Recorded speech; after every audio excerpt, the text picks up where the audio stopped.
Welcome. Today, we're going to talk about something many WhatsApp users have been waiting for, how to easily find all your shared documents right from your WhatsApp app on PC after the new update. If you often share files with friends, colleagues, or clients, this quick tutorial will make your life a whole lot easier. Let's get started. First, open your WhatsApp application on your computer. Make sure it's updated to the latest version so you can access the new features. Once it's open, take a look at the left-hand side of your screen. You'll notice your chats listed there as usual. Now, look closely at the menu on the left side where you'll find several icons stacked vertically. One of them is a small media icon that looks like a paperclip or a stack of files. Go ahead and click on that icon. This is where all your shared media, links, and now documents are neatly organized. After you click on the media icon, a new window or panel will open showing different media categories.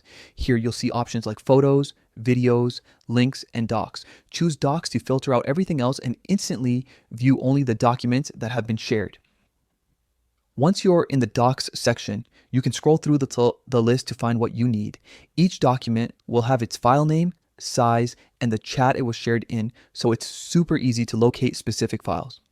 If you're looking for something in particular, you can even use the search bar at the top to quickly pull up a document by its name or content keyword. That's all there is to it. In just a few clicks, you can now view all your shared documents on WhatsApp for PC, thanks to the new user-friendly update. No more endless scrolling through chats or asking your contacts to resend files. If you found this helpful, don't forget to explore more of WhatsApp's latest features. They're adding useful tools all the time to make communication and file sharing smoother than ever.